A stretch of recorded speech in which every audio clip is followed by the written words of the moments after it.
बंदी छोड़ सतगुरु रामपाल जी परमेश्वर जी की जय हो। परम पिता परमात्मा सारी सृष्टि के रचनहार कुल मालिक असंख्य ब्रह्मांडों के स्वामी जगत गुरु तीनों लोकों में प्रवेश करके सबका भरण पोषण करने वाले राजाधिराज आत्माधार नाथों के नाथ देवों के देव महादेव सर्वेश्वर महेश्वर मृत्युंजय अजरो अमर आदि अनादि सनातनी प्रभु जगत पिता जगदीश्वर श्री श्री 1008 की उपाधि के वास्तविक अधिकारी अकाल मूरत शब्द स्वरूपी राम वासुदेव सर्वगतम ब्रह्म परम पूज्य प्रथम पूज्य परम संत परम पुरुष परम धनी परम दयालु सत्य कबीर हक्का कबीर अल्लाहु कबीर अल्लाहु अकबर बाखबर अल्लाह ताला जगत के तारणहार जगत के मुक्तिदाता जगत के जगन्नाथ हारे के सहारे हिंदुओं के राम मुसलमानों के अल्लाह सिखों के वाहिगुरु ईसाइयों के मसीह दया के सागर दयानिधि करुणा के सागर करुणानिधि स्वयंभू परिभू संकट मोचन कष्ट हरण मंगल करण दुख भंजन अविगत कबीर निर्विकार निर्विषम परमात्मा अलय अलेख सतगुरु आदि अनादि सतगुरु असली मर्यादा पुरुषोत्तम असली राम असली कृष्ण असली घनश्याम असली मुरारी राजाओं के राजा महाराजाओं के महाराजा शहनशाहों के शहनशाह सम्राटों के सम्राट भगवानों के भगवान अल्लाहों के अल्लाह प्रभुओं के प्रभु मसीहाओं के मसीह सच्चे वाहिगुरु बाबाओं के बाबा पीरों के पीर सेठों के सेठ जगत सेठ सावड़सा सेठ सर्वगुण संपन्न अनंत कोटि कलाओं के स्वामी अनंत कोटि ब्रह्मांडों के नायक योगियों में महायोगी ध्यानियों में महाध्यानी सिद्धों में परम सिद्ध ज्ञानियों में तत्व ज्ञानी ब्रह्म ज्ञानी महाज्ञानी परम ज्ञानी सर्वश्रेष्ठ ज्ञानी विज्ञानी युवा कबीर समरथ कबीर असमवात अमित ओजा सच्चे रहनुमा करीम अल्लाह सुभान अल्लाह दुनिया के अंतिम पैगंबर 8 सितंबर 1951 से गांव धनाना जिला सोनीपत हरियाणा भारतवर्ष की पावन भूमि पे प्रकट रियल कल्कि भगवान श्री नारायण साकार हरि श्री बाबा साहिब नूर अनंत परमात्मा संत श्रोमणी सतगुरु रामपाल जी परमेश्वर जी के चरण कमल में साध संगति से जुड़े हुए देश विदेश से आप और हम सभी सत्सेवक भाई बहनों का अनंत कोटि दंडोत प्रणाम। सत्साई भाई और बहनों, दया पूज्य गुरुदेव भगवान की सतगुरु रामपाल जी परमेश्वर जी की जिनके शुभ आशीर्वाद से विशेष आशीर्वाद से आप और हम सभी साध संगति से जुड़ी हुई सत्सेवक आत्माएं अपनी आत्मा के कल्याण हेतु गुरुदेव के तत्व ज्ञान को आधार बनाकर दृढ़ता के साथ निरंतर भक्ति मार्ग पर आगे की ओर बढ़ रहे हैं। भाई और बहनों, साथ संगति से जुड़कर आप और हम सभी भगत भाई बहनों ने जो विशेष अनमोल वस्तु प्राप्त की है गुरु को पहचानने की, ये बड़े सौभाग्य से मिलती है, बड़े सौभाग्य से नसीब होती है। इसके लिए हम गुरुदेव भगवान का तहे दिल से जितनी बार भी दंडवत धन्यवाद करें उतना ही कम है। तो पूज्य गुरुदेव जी के कर कमल से लिखित पवित्र पुस्तक मुक्ति बोध के ऊपर वीडियो बनाने की श्रृंखला जारी है।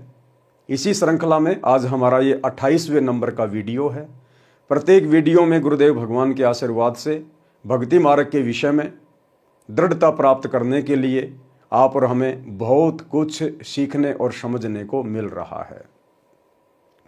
तो भाइयों और बहनों, आज का वीडियो शुरू करते हैं पूज्य गुरुदेव जी के आशीर्वाद से मुक्ति बोध के ऊपर। आज परमेश्वर ने अपने कर कमल से इस पवित्र पुस्तक में काशी में जो भंडारा हुआ था उस भंडारे के समापन की वाणियों का समावेश किया है और किस प्रकार से परमात्मा ने 8 पहर तक 8 तिया 24 यानी 24 घंटे परमात्मा ने खड़े होकर सबको उपदेश दिया। परमात्मा ने सृष्टि रचना समझाई, आध्यात्मिक ज्ञान दिया, सबको समझाया। जितने भी मंडलेश्वर आए हुए थे, साधु संत महात्मा आए हुए थे, कबीर परमेश्वर जी ने किसी मंडलेश्वर से ज्ञान लिया नहीं। परमात्मा ने स्वयं उन मंडलेश्वरों को, जिनको 2 कौड़ी का ज्ञान भी नहीं था, रटा रटाया ज्ञान अपने गुरुओं से, जो दुनिया को बताते रहते थे, सुनाते रहते थे, जिस ज्ञान के सुनने और सुनाने से किसी का कोई भला नहीं होना था। परमेश्वर ने किसी भी मंडलेश्वर से ज्ञान नहीं सुना। परमात्मा ने अपना तत्व ज्ञान, नूतन ज्ञान, नया ज्ञान सबको सुनाया 24 घंटे तक। और वर्तमान में गुरुदेव भगवान की गैर हाजिरी में इन सतलोक आश्रमों में क्या हो रहा है, झलक तो आप जी देख ही रहे होंगे यूट्यूब पर, सोशल मीडिया पर। इन्होंने अपना जो सोशल मीडिया एक पेज बना रखा है, फेसबुक का चैनल, सा न्यूज चैनल, उस पर ये लोग अपनी मूर्खता वाली पोस्ट शेयर करते ही रहते हैं। तो एक तरफ तो काशी में भंडारा, परमात्मा ने सबको ज्ञान दिया, किसी से ज्ञान लिया नहीं। और वर्तमान सतलोक आश्रमों में बाहर से आने वाले श्रद्धालुओं को ज्ञान दिया नहीं जाता, उनसे ज्ञान लिया जाता है। लगता है संत रामपाल जी के ज्ञान में कोई कमी रह गई, कोई त्रुटि रह गई। जो सतलोक आश्रम मैनेजमेंट हरियाणा, इन आश्रमों के संचालक आज गुरुदेव की गैर हाजिरी में उस ज्ञान की पूर्ति के लिए मंडलेश्वरों से ज्ञान ले रहे हैं। एक छोटा सा वीडियो 4 मिनट का सतलोक आश्रम सोजत का। अभी इनका जो एक नया पाखंड चल रहा है, कबीर निर्वाण दिवस, एक मंडलेश्वर को इन्होंने इनवाइट किया। इनके आश्रमों में कोई भी साधु संत महात्मा मंडलेश्वर आते नहीं हैं, जबरदस्ती उनको बुलाया जाता है, जबरदस्ती हाथ पैर जोड़ के, अपनी प्रशंसा के लिए कि हम एक वीडियो बनाने का मौका मिलेगा। जब वो बाबा जी आएगा, भंडारा करेगा, और जब वो वापस जाने लगेगा, तब हम उसका माइक पकड़कर इंटरव्यू लेंगे। बाबा जी आपको यहाँ की व्यवस्था कैसी लगी?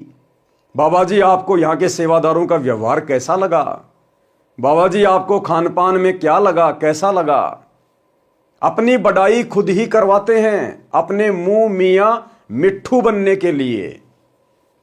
दुनिया को ज्ञान के बारे में नहीं बताते, परमात्मा के बारे में नहीं बताते। जो आडंबर वो मंडलेश्वर करके आते हैं, उन आडंबरों को छोड़ने के विषय में उनको नहीं समझाते। बस वो बाबा, वो मंडलेश्वर हमारे आश्रमों की प्रशंसा करके जाए, हम सेवादारों की प्रशंसा करके जाए, हमारे द्वारा जो व्यवस्था की जाती है उसकी जी भरकर प्रशंसा की जाए। बस हम तो इतने में खुश हैं। तो एक छोटा सा 4 मिनट का वीडियो आपको समझाने का प्रयास करेगा कि वर्तमान में इन आश्रमों में क्या चल रहा है। अब ये मंडलेश्वर ये क्या ज्ञान समझाएगा, क्या ज्ञान देगा, ये क्या ज्ञान दे सकता है, क्या इसके पास है? पहली बात तो ऐसे लोगों को, ऐसे मंडलेश्वरों को इन सतलोक आश्रमों में इनवाइट करना ही नहीं चाहिए परमेश्वर के विधान के अनुसार। तो इन लोगों की आश्रमों में एंट्री उस समय होनी चाहिए जब ये बिल्कुल सादा तरीके से एक आम व्यक्ति की तरह अपनी वेशभूषा बना लें। ये व्रत की दाढ़ी, मूछ, ये तिलक, छापा, चंदन, ये सब हटा लें। ये रुद्राक्ष की माला, ये भगवा पहनावा जो पाखंड का प्रतीक है, जब तक ये लोग इस प्रकार के आडंबर वाली वेशभूषा का परित्याग ना कर दें, तब तक इन लोगों को आश्रम में एंट्री होनी नहीं चाहिए। अगर इनको नाम लेना है तो पहले इनको बोलिए कि बहुत से टीवी चैनल पर सतगुरु रामपाल जी का सत्संग चलता है, सोशल मीडिया यूट्यूब पर सतगुरु रामपाल जी के सत्संग भरे पड़े हैं। पहले आप उनके ज्ञान को सुनिए, ज्ञान को समझिए, और आपने जो अपना ये आवरण ऐसा बना रखा है इसका परित्याग कीजिए। उसके बाद आप सतलोक आश्रम में आइए, नाम दीक्षा लीजिए, भक्ति कीजिए। लेकिन ये लोग आते नहीं हैं, ये लोग अपनी तरफ से नहीं आए। इन लोगों को जबरदस्ती बुलाया जाता है, जबरदस्ती। सरपंच को, एमएलए को, विधायक को, भूतपूर्व सरपंच को, इस तरह के पाखंडी बाबाओं को जबरदस्ती आश्रमों में इनवाइट किया जाता है अपनी प्रशंसा करवाने के लिए। तो क्या बोल वचन है इस भाई साहब के, आपको इनके मुख से सुनाएंगे। और साथ में जो इंटरव्यू ले रहे हैं सतलोक आश्रम वाले, बिल्कुल मूक दर्शक बन के खड़े हैं।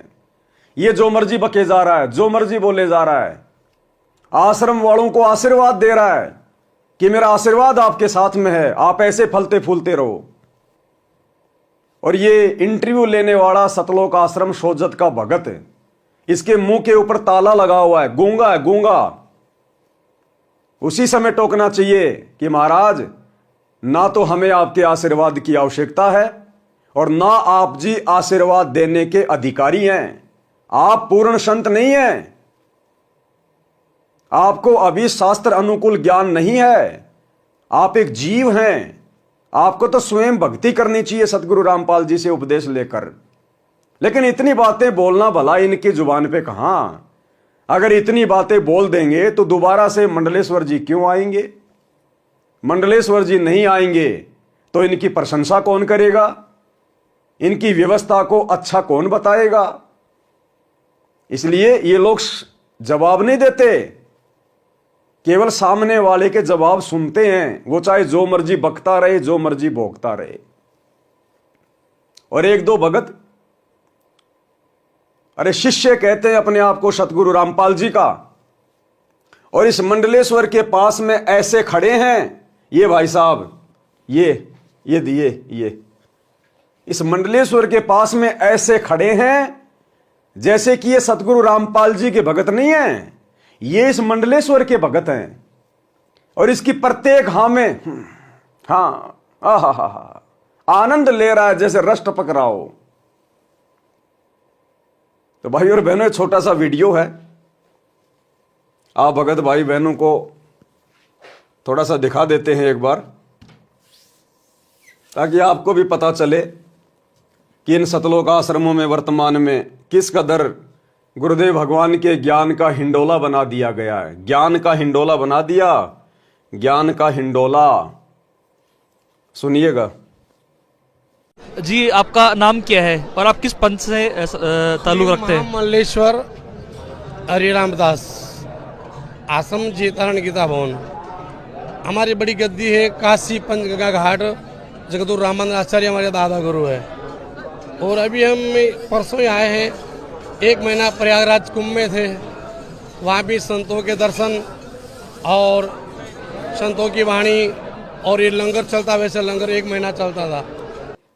ये कह रहा हम तो सीधे प्रयागराज से आए, महाकुंभ से आए, 1 महीने हम वहां थे, अब हमें यहां बुला लिया गए तो हम यहां आ गए।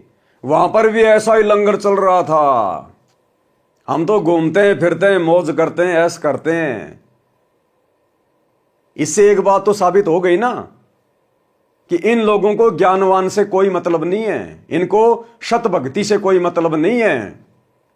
अभी तो इनकी मौज मच रही है, हजारों की लाखों की संख्या में इनके शिष्य हैं।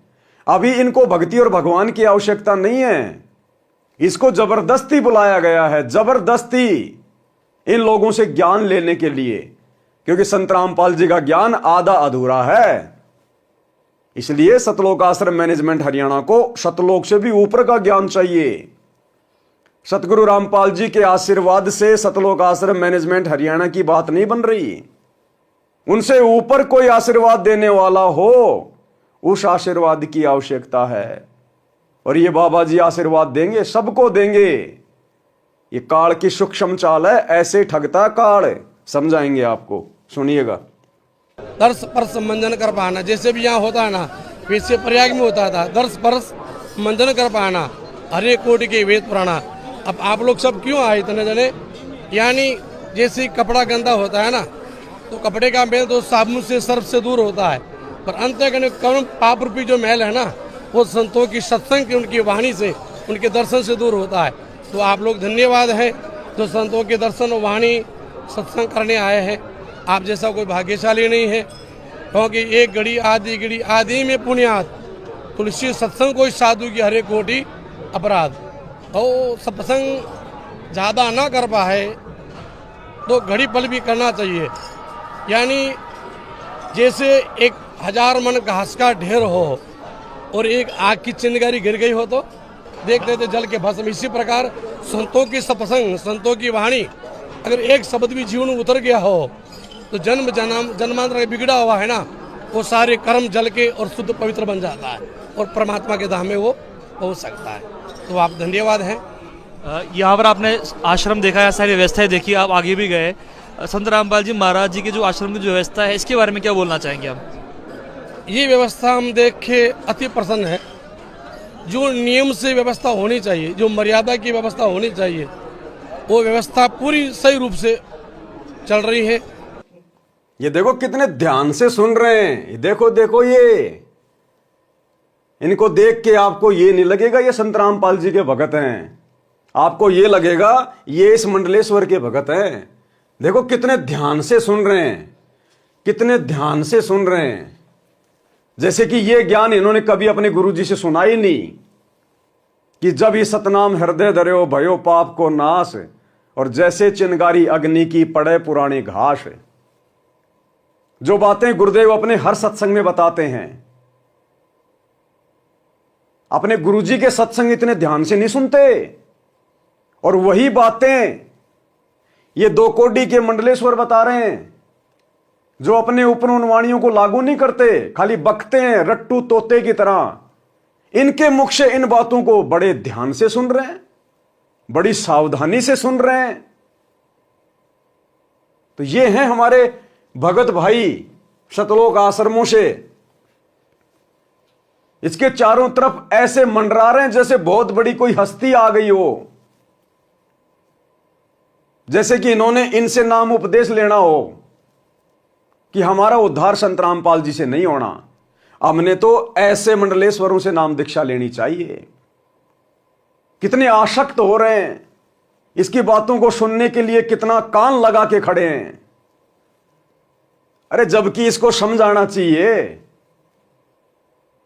कि बाबा जी बाबागिरी बहुत दिन कर ली, इस आश्रम में आप आए हो, सत्संग सुने आपने? सत्संग तो कहां सुनेगा बेचारा, सत्संग तो आश्रम में होता ही नहीं।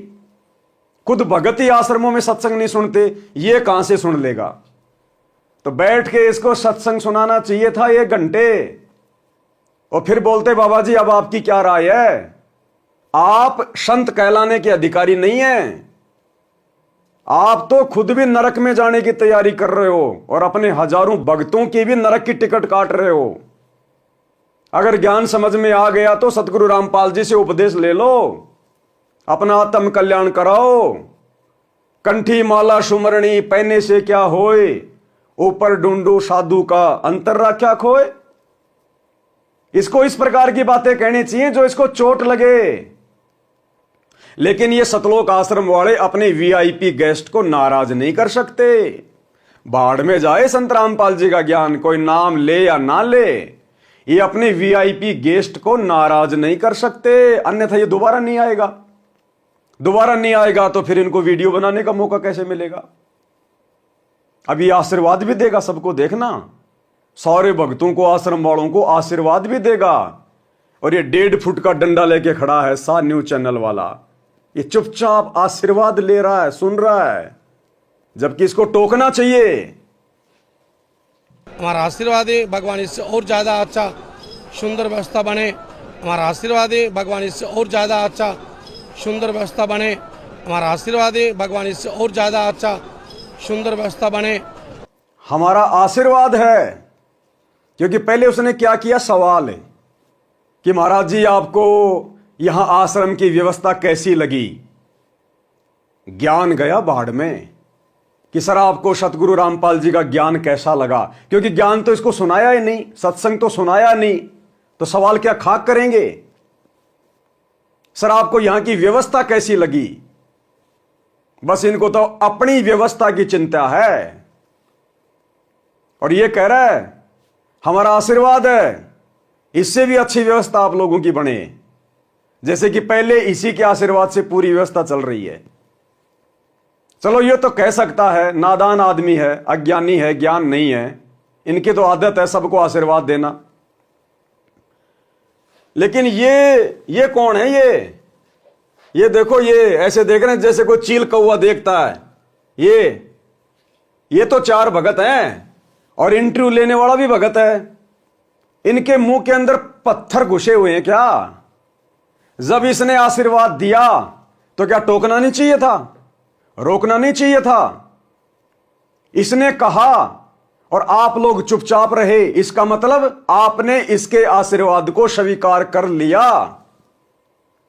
अन्यथा आपको उसी समय टोकना चाहिए था कि महाराज जी आप पूर्ण संत नहीं हैं और आशीर्वाद केवल पूर्ण संत ही दे सकता है और उसी का आशीर्वाद फलित होता है। लेकिन अगर इतनी बातें बोल देंगे तो हो सकता है ये थप्पड़ मार दे।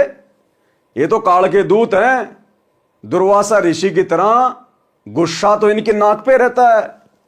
हो सकता है ये थप्पड़ मार दे, और भाई इसका थप्पड़ ये आश्रम वाले झेल नहीं पाएंगे, ये नाराज हो जाएगा, दोबारा आश्रम में नहीं आएगा।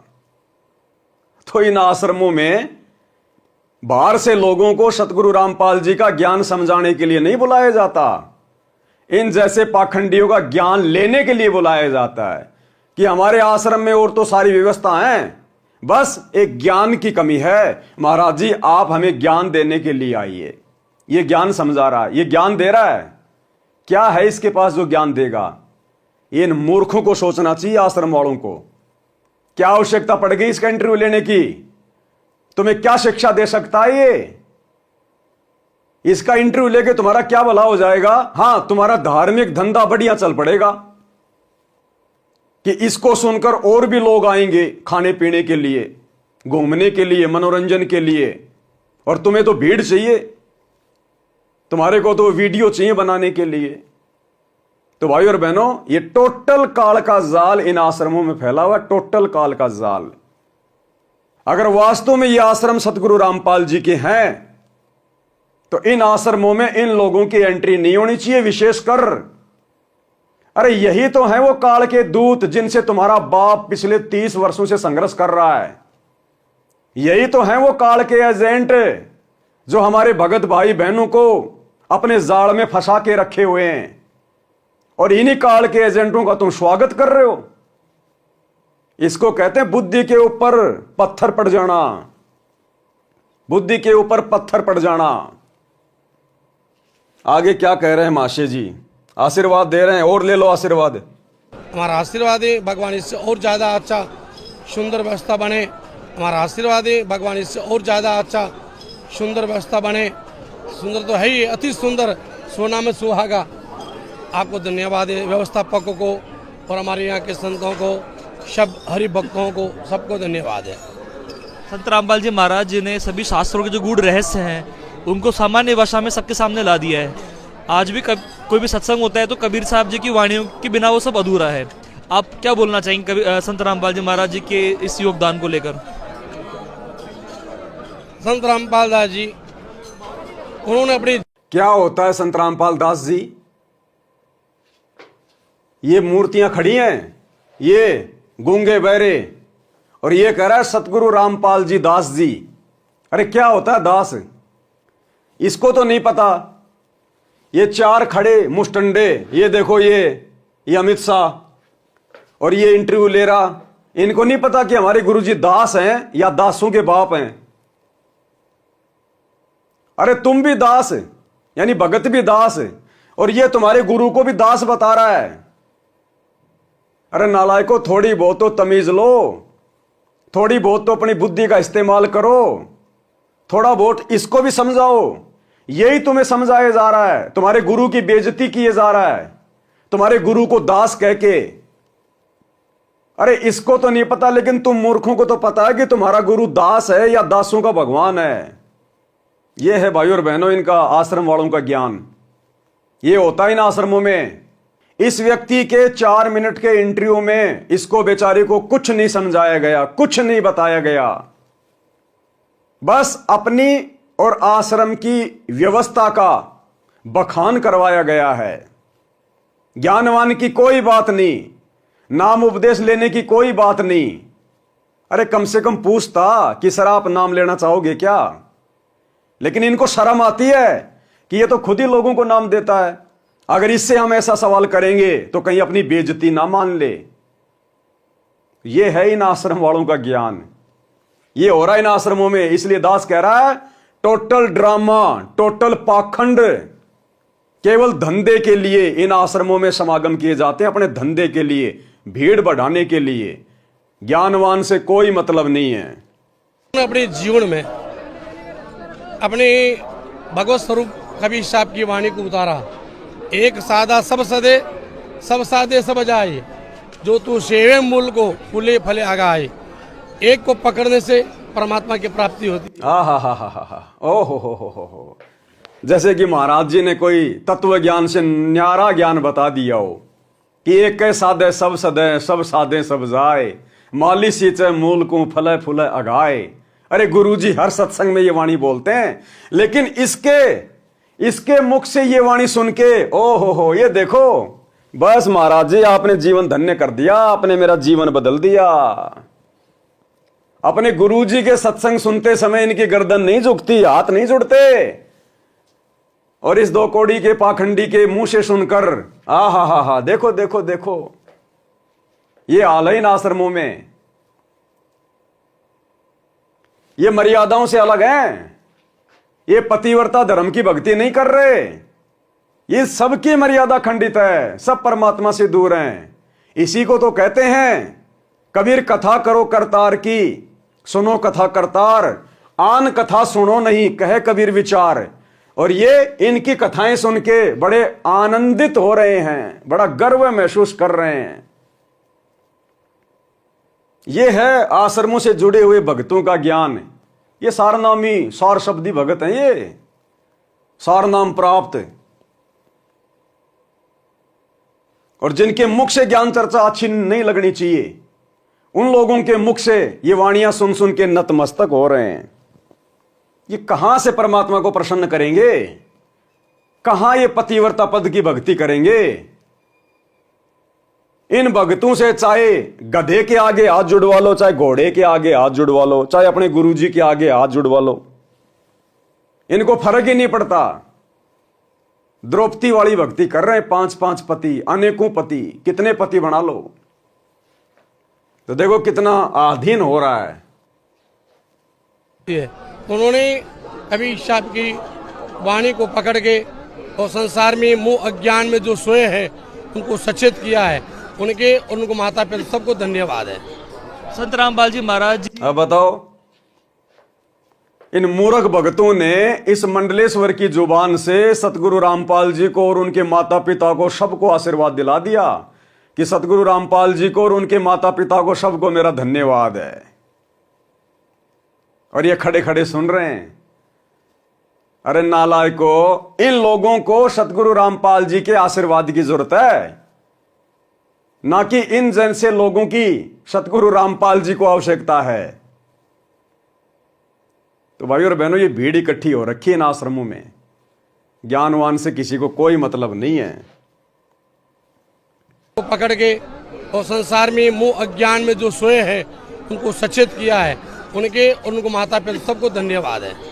संत रामपाल जी महाराज जी जब किसी को नाम दीक्षा देते हैं तो उन्होंने कुछ रूल्स बना रखे हैं कि जैसे कि नशा करने वाला जो व्यक्ति है उनसे नहीं जुड़ सकता, उसे नशा त्यागना पड़ेगा। वो दहेज मुक्त भारत अभियान चला रहे हैं। अरे सतगुरु रामपाल जी ने तो ये भी कहा है कि अगर नाम दीक्षा लेनी है, आश्रम में आना है, तो अपना आडंबर त्याग के आना पड़ेगा। हमारे आश्रम मंदिर है, मंदिर, और यह है शास्त्र विरुद्ध साधना का प्रतीक। आडंबर, पाखंड, क्यों एंट्री दे रहे हो इनको? इनसे इसके ऊपर सवाल करो ना कि आपको क्या समझ में आया। आप इतनी दूर से आश्रम में आए हैं, आपको ज्ञान सुन के क्या समझ में आया? क्या आप अपनी आत्मा का कल्याण करवाना चाहते हैं? क्या आप नाम दीक्षा लेना चाहते हैं? ऐसा मौका आपको फिर नहीं मिलेगा। नाम दीक्षा ले लो, आश्रम में आए हुए हो। ये ढोंग, ये पाखंड छोड़ दो। परमात्मा धरती पे आए हुए हैं संत रामपाल जी के रूप में, आप उनके शिष्य बन जाइए। इस व्यक्ति को इस प्रकार से समझाना चाहिए। लेकिन इनको अपने दामाद की तरह आश्रम में बुला लिया, बढ़िया बढ़िया खिला दिया और अपने आश्रम की प्रशंसा करवा के सहसम्मान इसको विदा कर दिया। इसलिए आश्रम खोले हैं क्या? नशा मुक्त भारत अभियान चला रहे हैं, इसके बारे में आप क्या बोलना चाहेंगे? अगर इस प्रकार का नहीं चलाएंगे आप, ये भगवान के पास जाना है, सत मार्ग के द्वारा परमात्मा तक पहुंचना, सतलोक तक, तो आपको एक कुरीति सब छोड़नी पड़ेगी। अगर सतलोक जाना है, परमात्मा तक जाना है, तो आपने कुरीतियां छोड़नी पड़ेंगी। और ये क्या है? ये दाढ़ी, मोछ, ये छापा, तिलक, ये कंठी माला, ये क्या है? ये कुरीतियां नहीं है? अरे ये कुरीतियां नहीं है क्या? तो ये भगत, ये मूर्ख भगत हाथ जोड़ के ये किसके उपदेश सुन रहे हैं? अरे खर के मुख से सत्संग कभी अच्छा नहीं लगता, गधे के मुंह से सत्संग अच्छा नहीं लगता।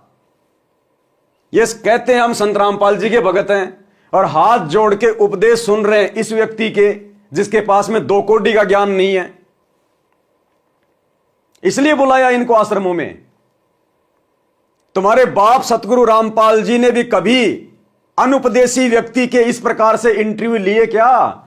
सतलोक आश्रम बरवाड़ा में दिखा दो एक भी इंटरव्यू किसी भी अनुपदेशी व्यक्ति का, और विशेषकर इस तरह के पाखंड से परिपूर्ण व्यक्ति का। अगर तुम्हारे बाप सतगुरु रामपाल जी ने सतलोक आश्रम बरवाड़ा में कभी भी इंटरव्यू लिया हो, लेकिन तुम लोग ये ड्रामा कर रहे हो, पाखंड कर रहे हो।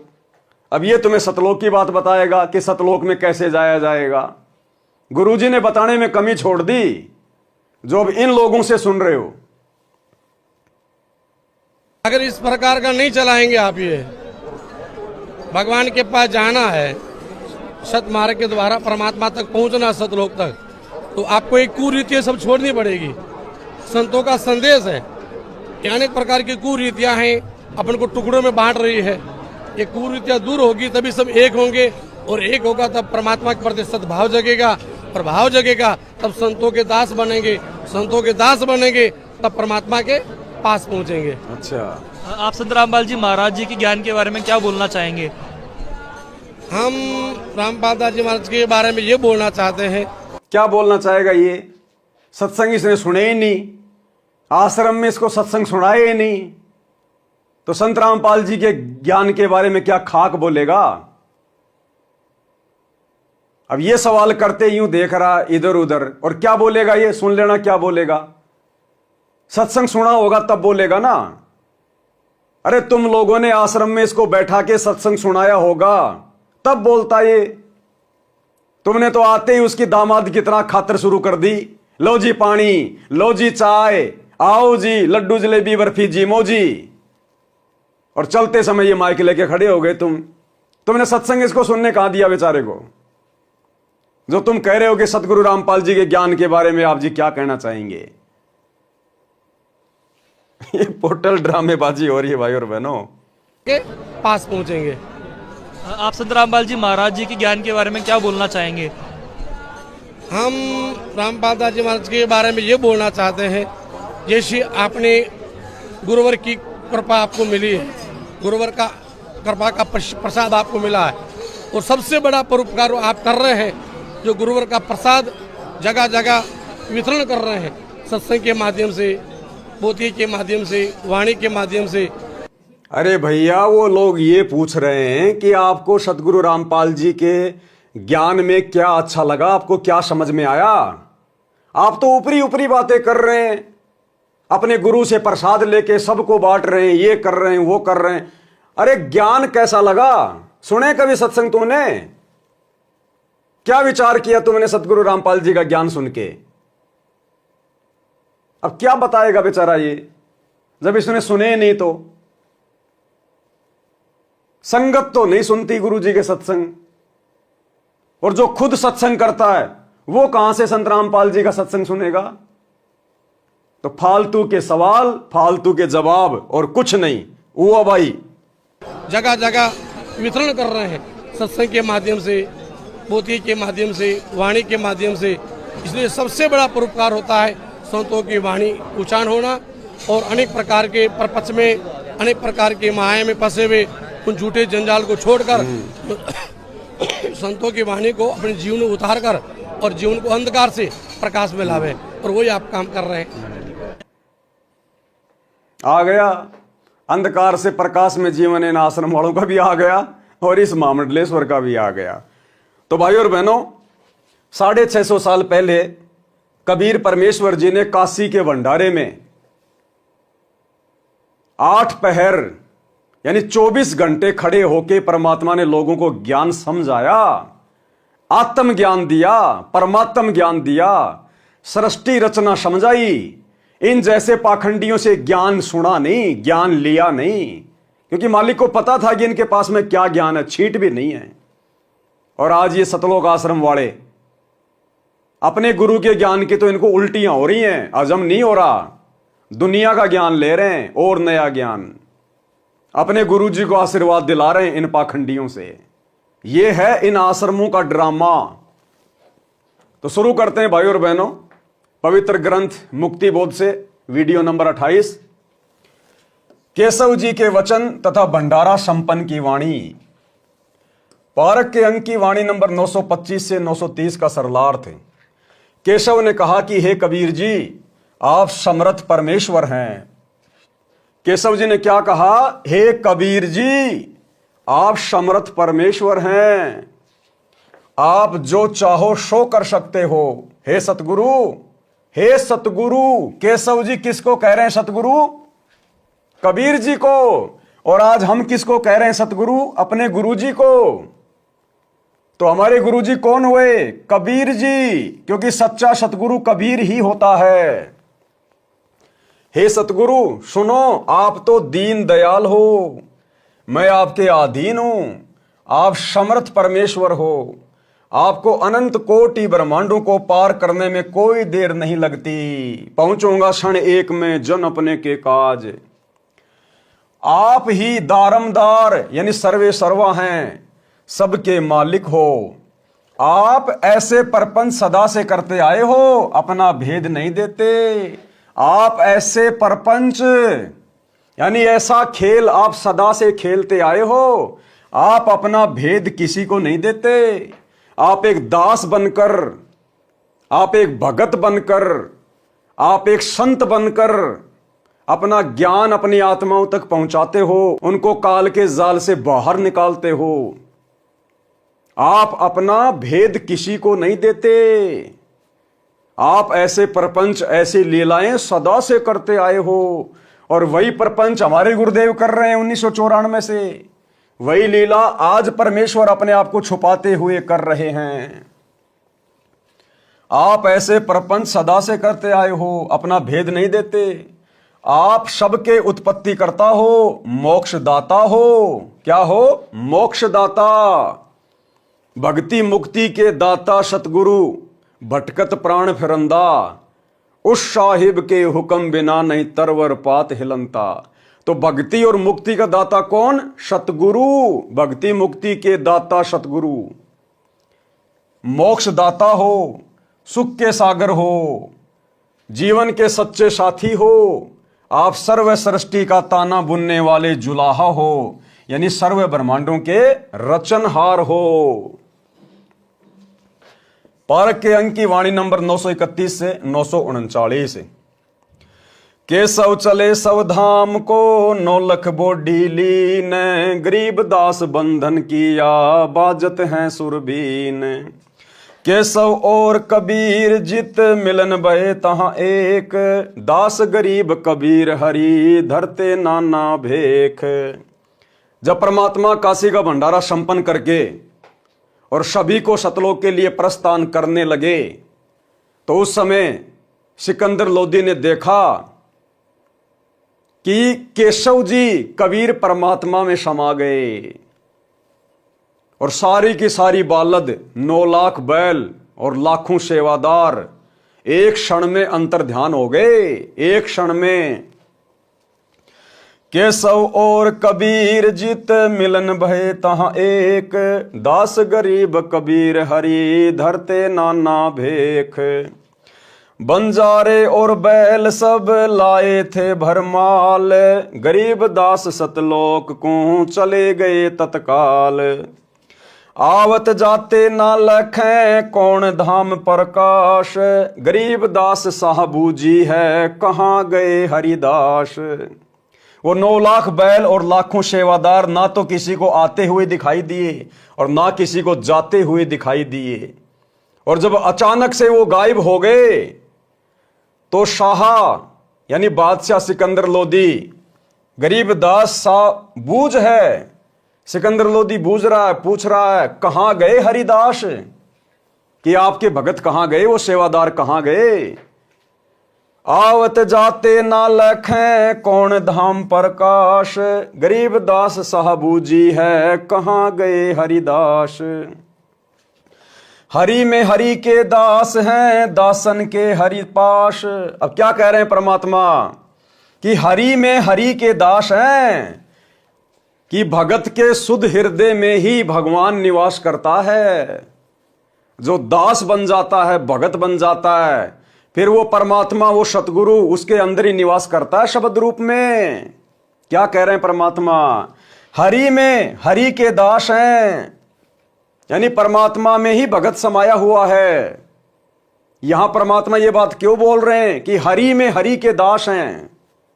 इसलिए कि मैं खुद ही केशव बंजारा बन के आया हूं।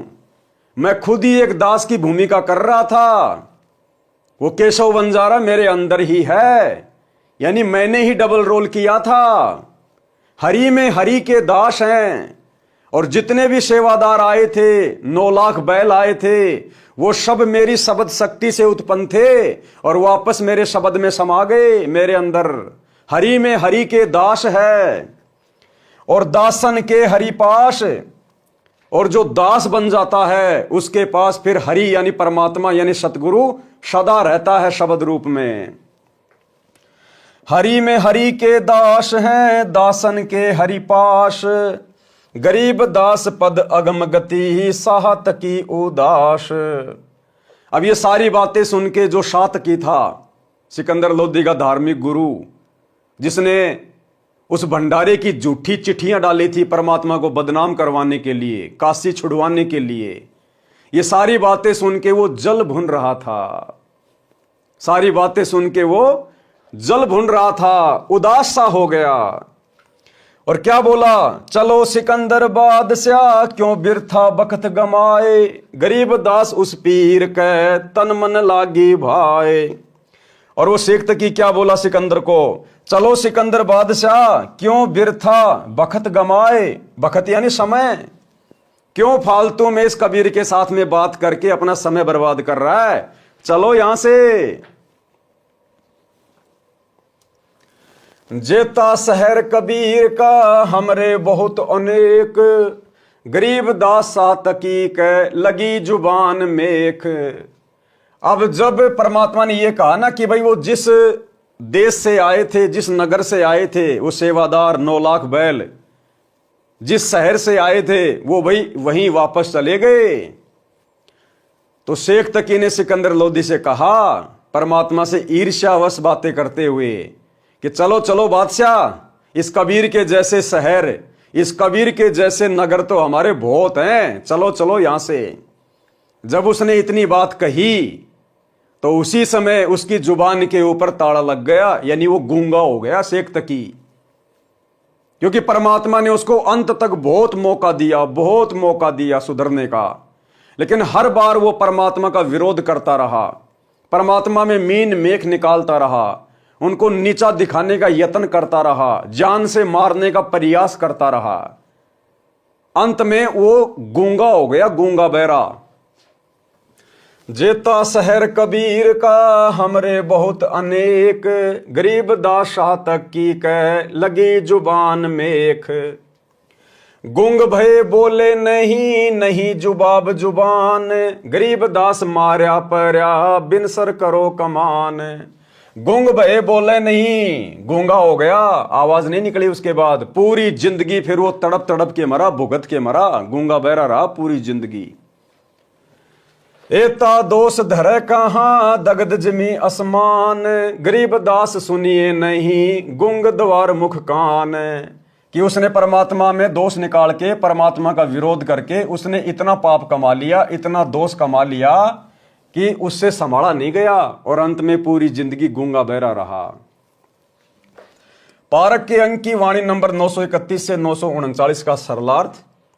केशव रूपधारी परमेश्वर कबीर जी ने सब बैलों तथा बंजारों को आज्ञा दी कि तुम शवधाम को चलो, यानी सतलोक को चलो। इतना कहते ही सब चल पड़े, गंगा दरिया पार कर गए। कुछ देर बाद सिकंदर राजा ने देखा तो 9 लाख बैल, 1 लाख सेवादार, कोई भी दिखाई नहीं दिया। तब सिकंदर लोदी राजा ने केशव से पूछा कि हे केशव, वे सब कहाँ गए? केशव बोला कि सतलोक से आए थे, सतलोक चले गए। मैं भी चलता हूं, यूं कहकर केशव कबीर जी में समा गए। सिकंदर लोदी और शेख तकी की आंखों के सामने वो केशव कबीर परमात्मा के अंदर समा गया। देखते देखते उसके बावजूद भी शेख तकी की आंख नहीं खुली। इसलिए परमात्मा कहते हैं कि राज त्यागना सहज है, सहज औरत का ने, भाई मान बड़ाई ईर्ष्या दुर्लभ तजना ये। यूं कहकर केशव कबीर जी में समा गए। संत गरीबदास जी ने कहा है कि कबीर परमेश्वर स्वयं ही भिन्न भिन्न रूप बनाकर लीला करते हैं, जैसे कि आज परमेश्वर अपने आप को छुपाकर लीला कर रहे हैं। बंजारे तथा बैल माल भरकर लाए थे, सतलोक में तत्काल चले गए। शेख तकी जो सिकंदर राजा का मंत्री व पीर था, उसके तो तन मन में आग लग गई और राजा से कहने लगा कि चलो, क्यों यहां समय व्यर्थ कर रहे हो? जैसा कबीर का शहर है ऐसे हमारे अनेक हैं। इसने क्या भंडारा किया है, महोछाशा किया है, हम ऐसे ऐसे 100 भंडारे कर देंगे। उसी समय शेख तकी गूंगा हो गया, आजीवन गूंगा रहा, भुगत कर मरा। गरीब कोई कहे जग जो नार करी है, कोई कहे महोछा, बड़े बड़ाई किया करें गाली काढ़े ओछा। अर्थात कोई तो कह रहा था कि दिल खोलकर रुपया खर्चा है, जग जोनार यानी धर्म यज्ञ जीवनवार की है। कोई कह रहा था कि महोछा किया है। महोछा उसे कहते हैं जो किसी बूढ़े के लिए पंडित के द्वारा थोपा हुआ धर्म किया जाता है। उसमें घटिया कपड़ा, घटिया घी डालडा लगता है, कंजूसी करता है, 100 के स्थान पर 10 रुपए खर्च करने की कोशिश करता है, उसे महोछा कहते हैं। यानी मजबूरी में किया गया धर्म यज्ञ, मजबूरी में किया गया अनुष्ठान, उसको कहते हैं महोछा। बड़े लोग यानी अच्छी आत्मा तो यज्ञकर्ता की बड़ाई करते हैं, ओछा यानी दुष्ट आत्मा गाली देता है, उसे बिसराता है, घटिया बताता है। उपरोक्त वाणियों का कथा रूप सरलार्थ, जब सब षड्यंत्र फैल हो गए तब सब काशी के पंडित काजी मुल्लाओं ने सभा करके निर्णय लिया कि कबीर एक निर्धन जुलाहा है, हम इसके नाम से पूरे हिंदुस्तान में चिट्ठी भिजवा देते हैं कि कबीर सेठ पुत्र नीरू जुलाहा कॉलोनी बनारस वाला 3 दिन का भोजन भंडारा धर्म यज्ञ करने जा रहा है। सब अखाड़े वाले बाबा साधु संत आमंत्रित हैं, साथ में अपने सर्व शिष्यों को अवश्य लाएं। 3 दिन प्रत्येक भोजन के पश्चात प्रत्येक साधु संत ब्राह्मण काजी मुल्ला पीर पैगंबर ओलिया को एक एक दोहर, एक मोहर तथा जो कोई सूखा सीधा आटा मिठाई घी दाल चावल भी लेना चाहे तो वह भी दिया जाएगा। अब भैया सतलोक आश्रम वालों, अगर तुम वही दिव्य धर्म यज्ञ दिवस वर्तमान में कर रहे हो, अरे तुम लोग जो दिव्य धर्म यज्ञ दिवस करते हो ना, और इतना प्रचार कर रहे हो, उसके बाद भी तुम्हारे आश्रम में जगत वाले लोग नहीं आते। अरे तुम्हें प्रचार ढंग से नहीं करना आता। क्या बता रहे हैं परमात्मा? शेख तकी से शिक्षा लो। शेख तकी ने क्या लिखा, क्या प्रचार किया, तुम भी उसी प्रकार से जगह जगह पोस्टर लगाओ और लिखो कि संत रामपाल जी 3 दिन का भंडारा कर रहे हैं और भंडारे में आने वाले को प्रत्येक बार भोजन करने के बाद 1 सोने की मोहर और 1 दोहर दी जाएगी। तुम तो कहते हो हमारे आश्रम में कोई आता नहीं, 3 दिन से पहले कोई जाएगा नहीं, और इतनी भीड़ आ जाएगी, इतनी भीड़ आ जाएगी, तुम्हारे को नया आश्रम खोलना पड़ जाएगा। तो थोड़ा बहुत बुद्धि का इस्तेमाल करो, दिमाग लगाओ, शेख तकी की तरह प्रचार करो भाई। वो दोहर और मोहर के चक्कर में 18 लाख लोग आ गए साधु संत। अगर उसमें दोहर और मोहर का जिक्र ना होता तो खाली भोजन करने के लिए 1000 किलोमीटर से कोई नहीं आता। तो तुम लोगों को अगर भीड़ जमा करनी है, भीड़ इकट्ठा करनी है इन आश्रमों में, तो खाली भंडारा भंडारा भंडारा भंडारा करने से नहीं होगी। भंडारा तो सभी खाते हैं अपने घर पे। 50 रुपए का लड्डू जलेबी लेके कोई भी खा लेगा अपने घर पे। 200 रुपए का एक किराया देके तुम्हारे आश्रम में 50 रुपए के लड्डू जलेबी खाने आएंगे लोग। तो प्रचार करो तो ढंग से करो कि आओ कितनी बार भी लड्डू जलेबी बर्फी खाओ, प्रत्येक बार 10 ग्राम सोना और एक दोहर दी जाएगी। फिर देखो भीड़, अरे फिर देखो कुंभ फैल हो जाएगा, कुंभ, इतनी भीड़ आ जाएगी। तीनों दिन प्रत्येक भोजन के पश्चात प्रत्येक साधु संत ब्राह्मण काजी मुल्ला पीर पैगंबर ओलिया को एक दोहर एक मोहर तथा जो कोई सूखा सीधा आटा मिठाई घी दाल चावल भी लेना चाहे तो वो भी दिया जाएगा। दोहर एक लोई होती थी जो उस समय की सबसे महंगी तथा उपयोगी कंबल मानी जाती थी, जिसको अमीर लोग ही ओढ़ते थे। मोहर लगभग 10 ग्राम सोने गोल्ड से बना, वर्तमान कीमत लगभग 30,000 रुपए। उस लोई की कीमत वर्तमान में 10,000 से कम नहीं है। सर्वसम्मति से ये निर्णय लेकर पत्र भिजवा दिए, दिन निश्चित कर दिए। निश्चित दिन को 18 लाख साधु संत ब्राह्मण मंडलेश्वर अपने अपने सभी शिष्यों सहित पहुंच गए। सबको लालच था कि प्रत्येक भोजन के पश्चात उपरोक्त दक्षिणा मिलेगी। लोग काशी में भंडारा करने नहीं आए थे, उस लालच में आए थे, दोहर और मोहर के लालच में। तो तुम लोग भी सतलोक आश्रम वालों इसी प्रकार से पोस्टर लगाओ जगह जगह, और फिर देखो भीड़, पूरा धनाना गांव भर जाएगा, रोडे जाम हो जाएगी। इसलिए अपने अपने सर्व शिष्यों को मंडलेश्वर ले आए कि अच्छा माल मिलेगा, सूखा सीधा भी लेंगे, महीनों का खाने का तथा कई कई हजार का सोना तथा लोई मिलेगी, बेचकर काम चलाएंगे। कबीर परमेश्वर ने 2 रूप में अभिनय किया। एक रूप तो अपनी कुटिया में बैठे रहे, दूसरे रूप में अपने सतलोक से 9 लाख बैलों पर थैले रखकर पका पकाया सामान तथा सूखा सामान तथा दोहर मोहर भरकर ले आए। बोरे जो वर्तमान में गधों पर रखते हैं, उस समय बंजारे अर्थात व्यापारी बैलों पर रखकर माल एक मंडी से दूसरी मंडी में ट्रांसपोर्ट करते थे। काशी के बाजार में टेंट लगाकर सारा सामान टेंटों में रख दिया, और कुछ सेवादार भी सतलोक से साथ आए थे जो सारी व्यवस्था संभाल रहे थे। भंडारा शुरू कर दिया। 3 दिन तक चिट्ठी में लिखे अनुसार सर्व दक्षिणा दी गई। उस समय भोजन भंडारे में दिल्ली का राजा सिकंदर लोदी भी आया था तथा उसका निजी पीर शेख तकी भी आया था। शेख तकी उपरोक्त षड्यंत्र का मुख्य सदस्य था। उसने सिकंदर लोदी को भी पत्र भिजवाया। वह चाहता था कि किसी तरह सिकंदर लोदी के दिल से कबीर जी उतरें और मेरी पूर्ण महिमा बने। उस शेख का अनुमान था कि अब की बार कबीर काशी से भाग जाएगा और भंडारे में पहुंचे साधु कबीर को गालियां दे रहे होंगे। राजा भी कबीर जी का फैन यानी प्रशंसक नहीं रहेगा। परंतु जब भंडारे के स्थान पर पहुंचे तो देखा लंगर चल रहा है, सर्व दक्षिणा दी जा रही है, दोहर मोहर दी जा रही है। सब साधु तथा अन्य व्यक्ति भोजन खाकर दक्षिणा लेकर कबीर सेठ की जय जयकार कर रहे हैं। बादशाह सिकंदर लोदी ने पता किया कि भंडारा करने वाला कहाँ है। बताया गया कि उस सामने वाले बड़े टेंट यानी तंबू में है।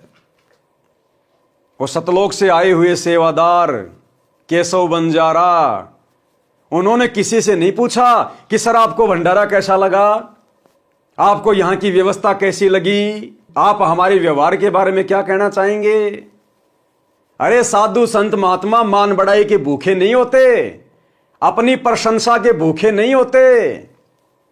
और तुम लोग लेके माइक खड़े हो जाते हो जाते समय, सर आपको यहां के सेवादारों का व्यवहार कैसे लगा, सर आपको यहां के भंडारे की व्यवस्था कैसी लगी, मान बढ़ाई के भूखो।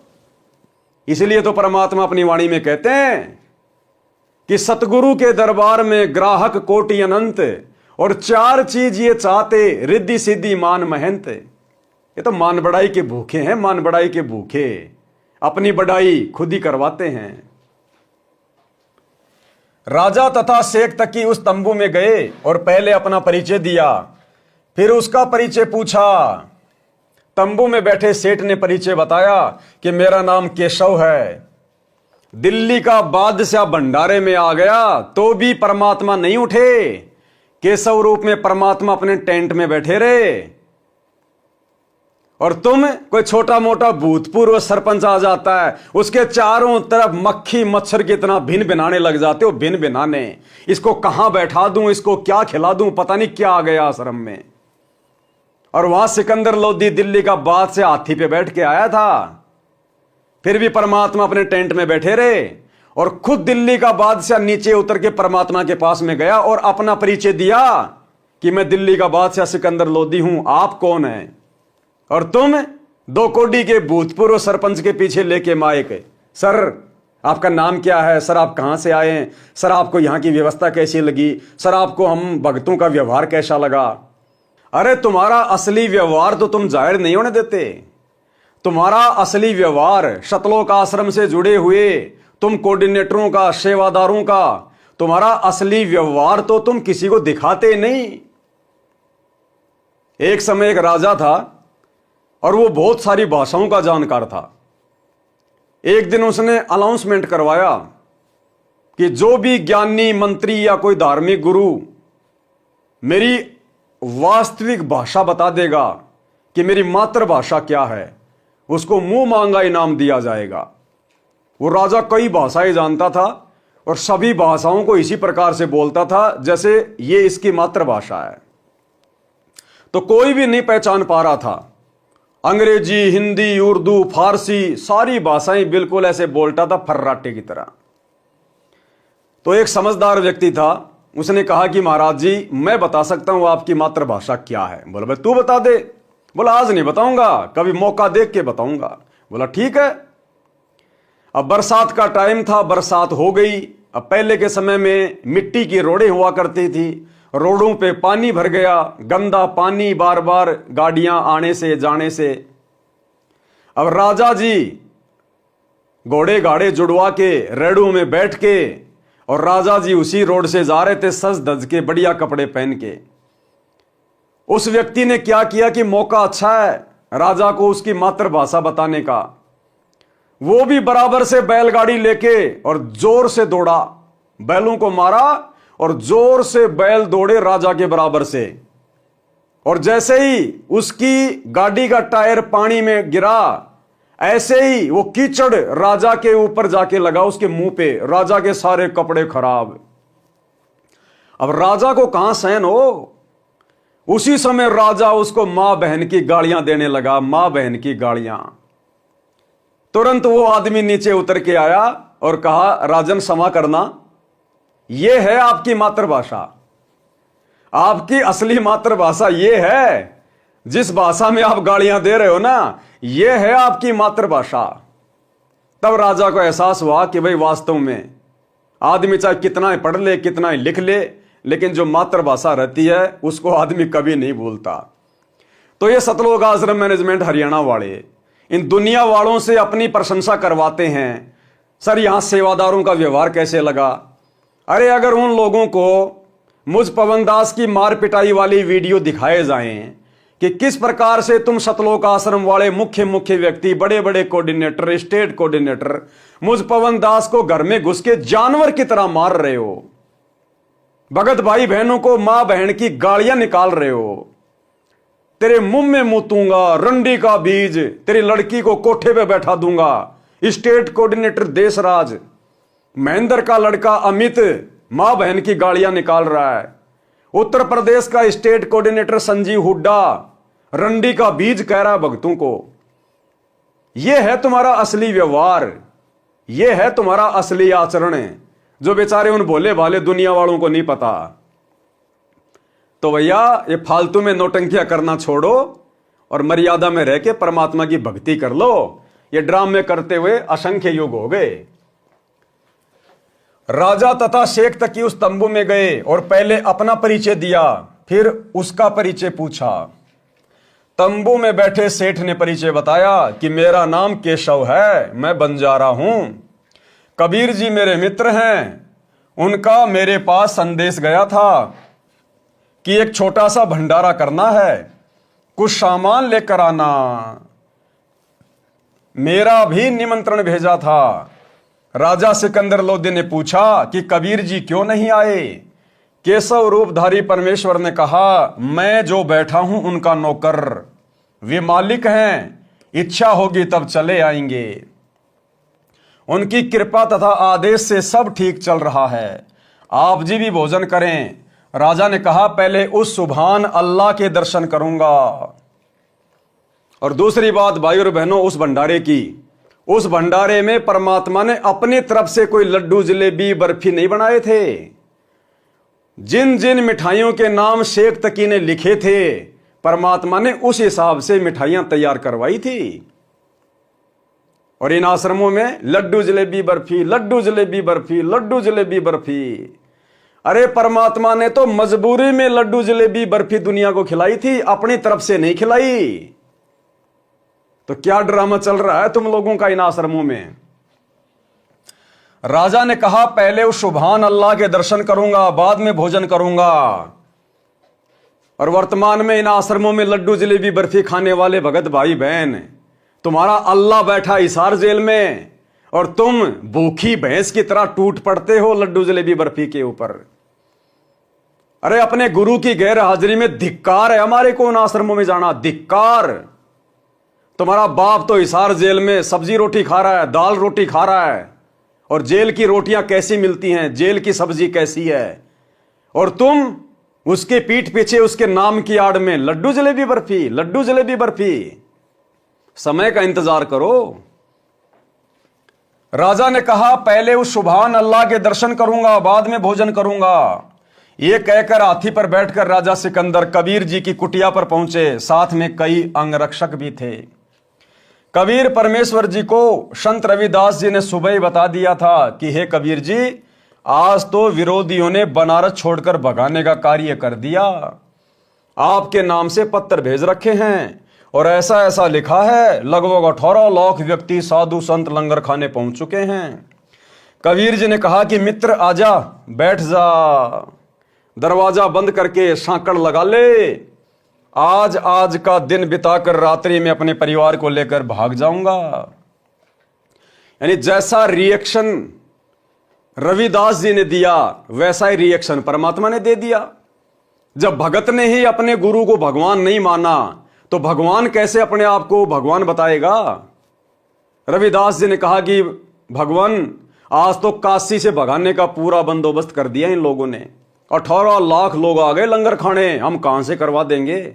क्यों भाई, अगर रविदास जी को विश्वास होता कि ये कबीर ही परमात्मा है, सारी सृष्टि का रचनहार है, जो तीनों लोकों में प्रवेश करके असंख्य आत्माओं को प्रतिदिन भोजन करवा रहा है, तो 18 लाख को भोजन नहीं करवाएगा। अरे बाकी समय भी तो उन 18 लाख को यही परमात्मा भोजन करवा रहा था। लेकिन रविदास जी को पूर्ण तत्व ज्ञान नहीं था। उन्होंने कबीर जी को अपना गुरु अवश्य बना रखा था, लेकिन वो परमात्मा नहीं मानते थे। जब परमात्मा कबीर जी ने देखा कि भगत तो भाई बैकी बैकी बातें कर रहा है, तो परमात्मा ने भी उसी हिसाब से जवाब दिया कि भैया सांकड़ लगा ले, दरवाजा बंद कर ले, दिन दिन काट लो, रात को यहां से निकल लेंगे अपन। तो परमात्मा ने भी भगत के अनुसार ही जवाब दिया। कई अन्य शहर गांव में निर्वाह कर लूंगा। जब उनको कुछ खाने को मिलेगा ही नहीं, तो झल्लाकर गाली गलौज करके चले जाएंगे। हम सांकड़ खोलेंगे ही नहीं, यदि किवाड़ तोड़ेंगे तो हाथ जोड़ लूंगा कि मेरा सामर्थ्य आप जी को भंडारा कराने का नहीं है। गलती से पत्थर डाले गए, मारो भावे छोड़ो। दोनों संत माला लेकर भक्ति करने लगे। मुंह बोले माता पिता तथा मृतक जीवित किए हुए लड़का तथा लड़की सुबह सैर करने को गए थे। इतने में दिल्ली के बादशाह सिकंदर लोदी ने दरवाजा खटखटाया।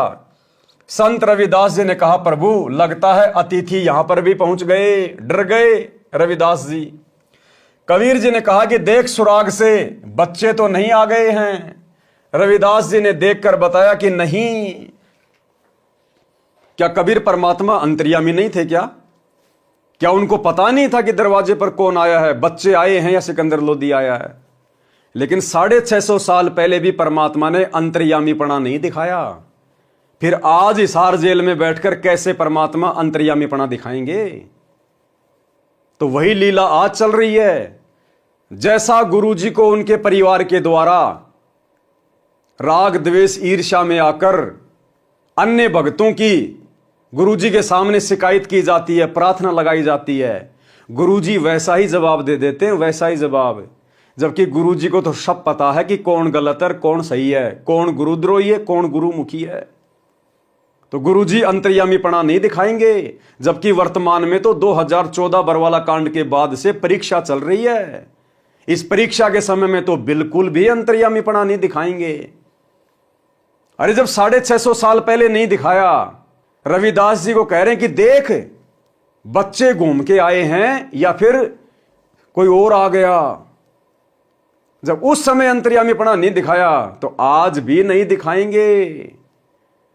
तो भाई और बहनों, गुरुदेव भगवान के द्वारा जो भगत भाई बहनों की 9 एंट्रियां की जा रही हैं, पीले पर्चे आ रहे हैं, हम सत्सेवकों को गुरुद्रोही कहा गया है। उस परमात्मा को पता है कि कौन सही है कौन गलत है, लेकिन जैसा गुरुदेव के काल प्रेरित परिवार के द्वारा गुरुदेव को एक मानुष मानकर, अपने जैसा जीव मानकर उनके सामने जैसा झूठ परोसा जाता है, परमात्मा वैसा ही जवाब दे देते हैं। रविदास जी ने देखकर बताया कि नहीं, कोई और ही है। 2-3 बार दरवाजा खटखटाकर राजा सिकंदर ने अपना परिचय देकर बताया कि आपका दास सिकंदर आया है, आपके दर्शन करना चाहता है। परमेश्वर कबीर जी ने कहा, राजन आज दरवाजा नहीं खोलूंगा, मेरे नाम से झूठी चिट्ठियां भेज रखी हैं, लाखों संत भगत पहुंच चुके हैं, रात्रि होते ही मैं अपने परिवार को लेकर कहीं दूर चला जाऊंगा। सिकंदर लोदी ने कहा, परवरदिगार आप मुझे नहीं बहका सकते। अरे भैया, आप तो बह के बहकाए थे। सिकंदर लोदी तो बहकाया था, ये तो खाली नौटंकी कर रहा झूठी। अगर सिकंदर लोदी को वहां पर कोई भोजन भंडारे की व्यवस्था नहीं दिखाई देती, अगर परमात्मा ने 9 लाख बैलों के ऊपर वो भोजन पानी की व्यवस्था नहीं की होती, वहां टेंट नहीं लगाए होते, दोहर मोहर नहीं बांटी जा रही होती, तो उन साधु संतों के कहने से इतनी जनता को देखकर सिकंदर लोदी फिर से कबीर परमात्मा को पकड़कर खूनी हाथी के नीचे डालने का आदेश दे देता। लेकिन सिकंदर ने तो देख लिया था कि भंडारा लग रहा है, दुनिया खा रही है, सोने की मोहर और दोहर बांटी जा रही है, तब जाके आधीन हुआ कि परवरदिगार आप मुझे नहीं बहका सकते। अगर वहां भंडारा नहीं चल रहा होता, उस समय मानते सिकंदर लोदी को, फिर भी जाकर कहता कि परवरदिगार आप मुझे नहीं बहका सकते, आप तो अल्लाह हो, परमात्मा हो। सिकंदर लोदी ने कहा, परवरदिगार आप मुझे नहीं बहका सकते, मैं आपको निकट से जान चुका हूं, आप एक बार दरवाजा खोलो, मैं आपके दर्शन करके ही जलपान करूंगा। परमेश्वर की आज्ञा से रविदास जी ने दरवाजा खोला तो सिकंदर लोदी मुकुट पहने पहने ही चरणों में लौट गया और बताया कि आप अपने आप को छिपाकर बैठे हो, आप अपने आप को छिपाकर बैठे हो। आपने कितना सुंदर भंडारा लगा रखा है। आपका मित्र केशव आपके संदेश को पाकर सर्व सामान लेकर आया है, आपके नाम का अखंड भंडारा चल रहा है।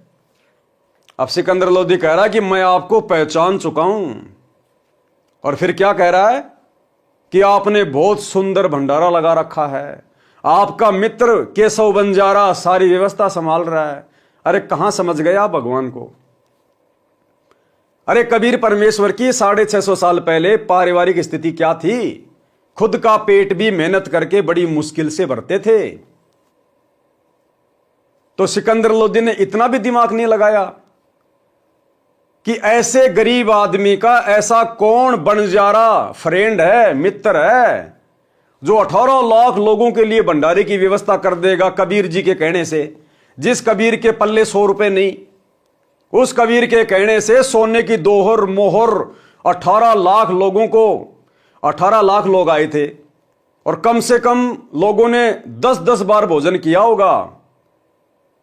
18 लाख इंटू 10 कितनी मोहर हो गई? 1 करोड़ के आसपास। 1 करोड़ सोने की मोहर 10-10 ग्राम की। उस निर्धन कबीर जुलाहे के कहने से भला ऐसा कौन उसका मित्र है जो इतना बड़ा भंडारा कर देगा, जो राजा भी नहीं कर सकता। तो सिकंदर ने इतना भी दिमाग नहीं लगाया कि जो केशव के रूप में बैठा है वो कबीर का मित्र है या कबीर ही सारी लीला कर रहा है।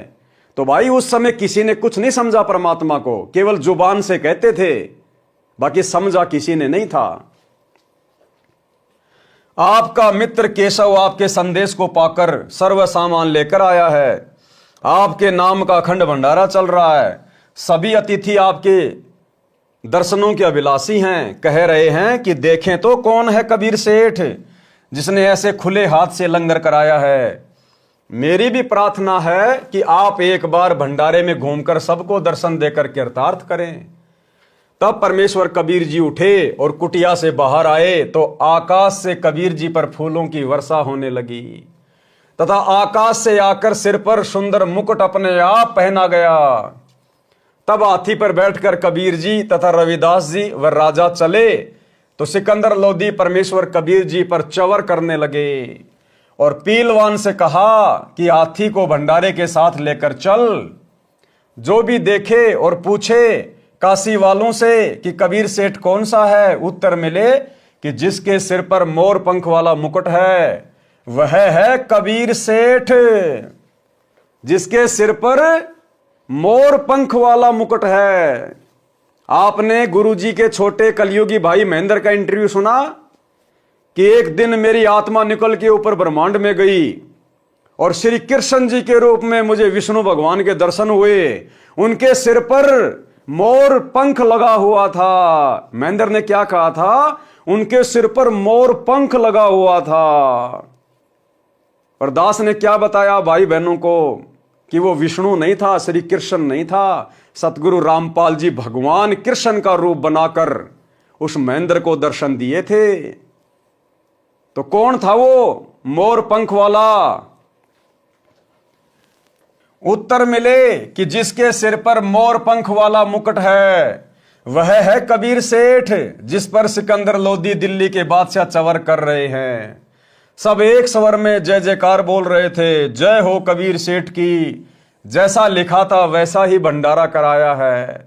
ऐसी व्यवस्था कहीं देखी न सुनी। भोजन खाने का स्थान बहुत लंबा चौड़ा था। उसमें घूमकर फिर वहीं पर आए जहां पर केशव टेंट में बैठा था। हाथी से उतरकर कबीर जी तंबू में पहुंचे तो अपने आप एक सुंदर पलंग आ गया। उसके ऊपर एक गद्दा बिछ गया, ऊपर गलीचे बिछ गए जिनकी झालरों में हीरे पन्ने लाल लगे थे। टेंट को ऊपर कर दिया गया जो दो तरफ से बंद था। अब भाई और बहनों, ये बात कौन बता सकता है कि 650 साल पहले काशी के चौपड़ के बाजार में परमात्मा ने जो भंडारे की व्यवस्था की थी, जिसमें टेंट लगाया गया था, वो केवल दो तरफ से ही बंद था। अरे टेंट तो चार तरफ से होता है ना। तो ये बात कौन कह सकता है कि वो टेंट केवल दो तरफ से ही बंद था और बाद में दो तरफ से भी उसको खोल दिया गया? कौन बता सकता है? जिसने वो भंडारा करवाया हो, जिसने आंखों से देखा हो। तो ये छोटे छोटे संकेत हैं जो ये सिद्ध करते हैं कि हमारे गुरुजी स्वयं केशव बंजारे, हमारे गुरुजी स्वयं कबीर परमात्मा, जिन्होंने 650 साल पहले वो भंडारा दिया। टेंट को ऊपर कर दिया गया जो दो तरफ से बंद था। खाना खाने के पश्चात सब दर्शनार्थ वहां आने लगे। तब परमेश्वर कबीर जी ने उन परमात्मा के लिए घर त्याग कर आश्रमों में रहने वालों तथा अन्य गृहस्थी व्यक्ति व ब्राह्मणों को आपस में केशव तथा कबीर जी ने आध्यात्मिक प्रश्न उत्तर करके सत्य ज्ञान समझाया। 8 पहर यानी 24 घंटे तक सत्संग करके उनका अज्ञान दूर किया। कई लाख साधुओं ने दीक्षा ली और अपना कल्याण कराया।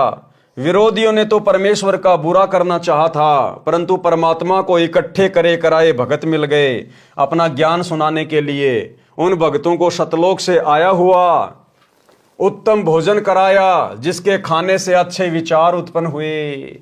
उन्होंने परमेश्वर का तत्व ज्ञान समझा, दीक्षा ली तथा कबीर जी ने उनको वर्षों का खर्चा भी दक्षिणा के रूप में दिया। सब भंडारा पूरा करके सर्व सामान समेटकर बैलों पर रखकर जो सेवादार आए थे वे चल पड़े। तब सिकंदर लोधी, शेख तकी, कबीर जी, केशव जी तथा राजा के कई अंग रक्षक भी खड़े थे। अंग रक्षक ने आवाज लगाई कि बैल धरती से 6 इंच ऊपर चल रहे हैं। राजा के बॉडीगार्ड ने आवाज लगाई कि देखो रे देखो, ये बैल तो धरती से ऊपर चल रहे हैं, पृथ्वी पर पैर नहीं रख रहे। ये लीला देखकर सब हैरान थे। फिर कुछ देर बाद देखा तो आसपास तथा दूर तक न बैल दिखाई दी और न ही बंजारे और ना सेवक। सिकंदर लोदी ने पूछा, हे कबीर जी, बंजारे और बैल कहाँ गए? परमेश्वर कबीर जी ने उत्तर दिया कि जिस परमात्मा के लोक से आए थे उसी में चले गए।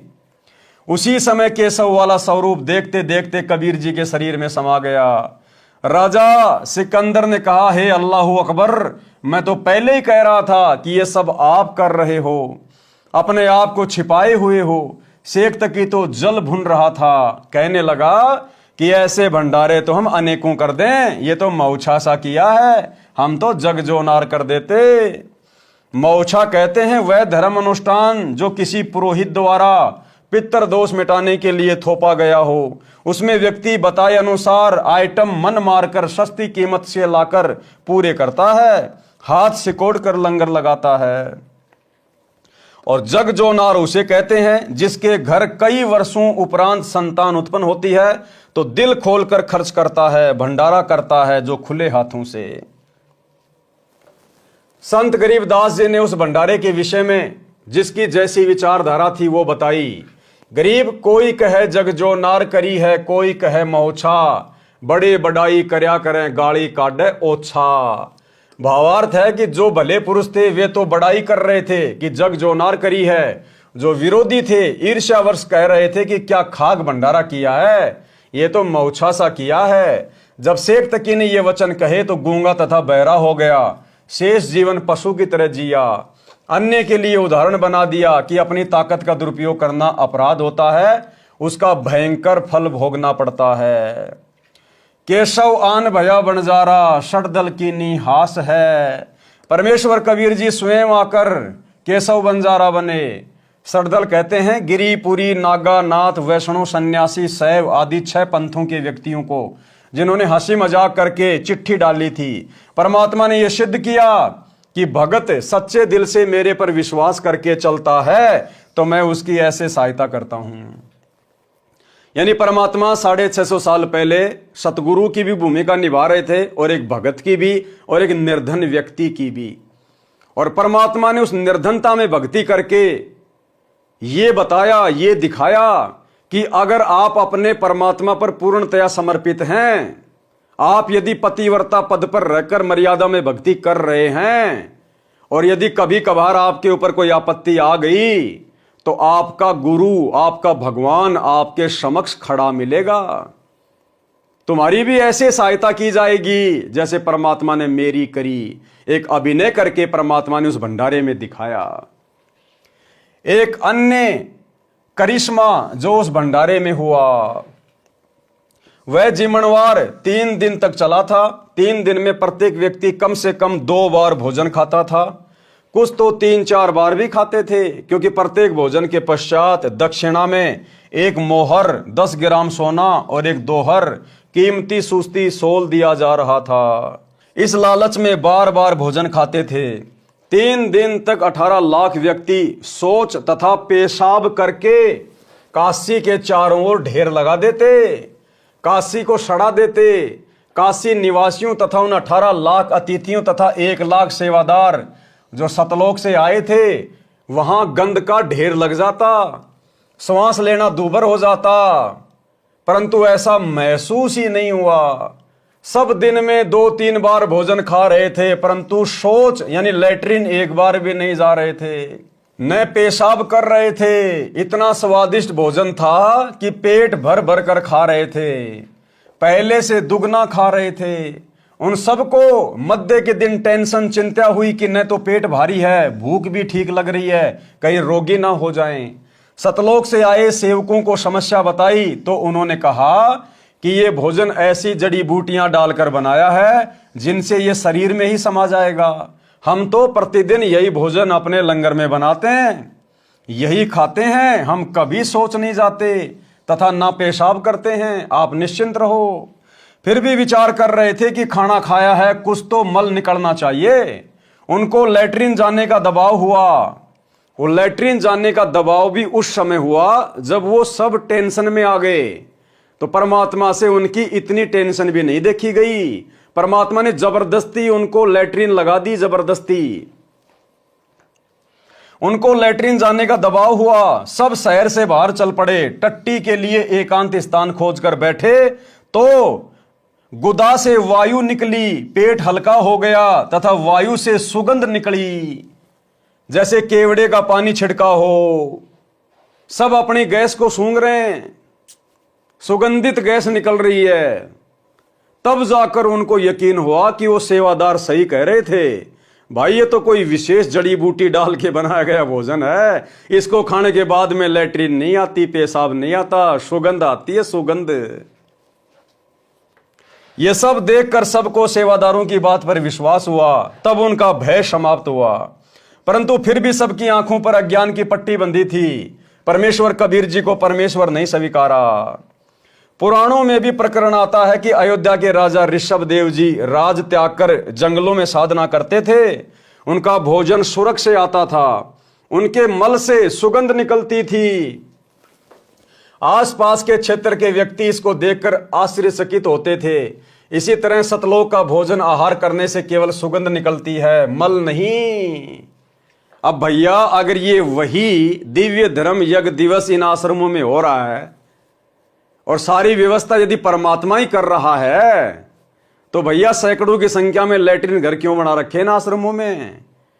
अरे अगर परमात्मा सारी व्यवस्था करेगा, सारा काम करेगा तो भैया फिर तो सुगंध आनी चाहिए, लैट्रिन तो आना ही नहीं चाहिए। और तुम खा खा के लड्डू जलेबी भर देते हो पूरे लैट्रिन को। वहां पर बेचारे सेवादारों को मेहनत करनी पड़ती है, हाथ दे दे के साफ करना पड़ता होगा वहां। तो भैया डींग मत मारा करो। ठीक है भंडारा कर रहे हो, बहुत अच्छी बात है, कोई दिक्कत नहीं, लेकिन बढ़ा चढ़ा के अपनी प्रशंसा के लिए, मान बढ़ाई के लिए ये तो काशी वाला भंडारा हो रहा है, ये तो काशी वाला भंडारा हो रहा है। तो काशी वाले भंडारे में तो कोई लैट्रिन नहीं करता था, तुम लोग लैट्रिन भर रहे हो। काशी वाले भंडारे में तो दोहर और मोहर दक्षिणा में दी जा रही थी, तुम भक्तों से ज्योति पाठ और दान का उल्टा पैसा ले रहे हो। ये अपने स्वार्थ के लिए, अपने धार्मिक धंधे के लिए, भगत समाज को ज्योति पाठ और दान के नाम पर लूटने के लिए किया जाने वाला भंडारा है। ये काशी वाला दिव्य धर्म यज्ञ दिवस नहीं है। धर्मदास जी को शरण में लेना। तो भाई और बहनों, आज के वीडियो में हम केवल इतना ही लेंगे। बाकी धर्मदास जी का जो प्रकरण है वो पूज्य गुरुदेव जी के आशीर्वाद से आप और हम सभी सत्सेवक भाई बहनों ने कबीर सागर के सरलार्थ में उसकी शुरुआत में ही बहुत अच्छे से समझ लिया है, पढ़ लिया है। परमात्मा की प्रेरणा से दास इसको दोबारा से रिपीट करना उचित नहीं समझता है। अब हम धर्मदास जी के आगे से जो प्रकरण शुरू होगा मुक्ति बोध में, कल रात्रि 8 बजे हम वहां से वीडियो शुरू करेंगे। तो आज के वीडियो में केवल इतना ही। सभी भगत भाई बहन कल रात्रि 8 बजे दास के Facebook page Pawan Das is live, Manav Dharmi Pawan दास पर लाइव जुड़िए। तब तक गुरुदेव भगवान हम सबको आज्ञा दे, इजाजत दे, आशीर्वाद दे। बंदी छोड़ सतगुरु रामपाल जी भगवान की जय हो। भाई जो गुरु बचन पे डट के कट गे फंद 84 के, कट गे फंद 84 के, कट गे फंद 84 के। भाई जो गुरु बचन पे डट के कट गे फंद 84 के, कट गे फंद 84 के, कट गे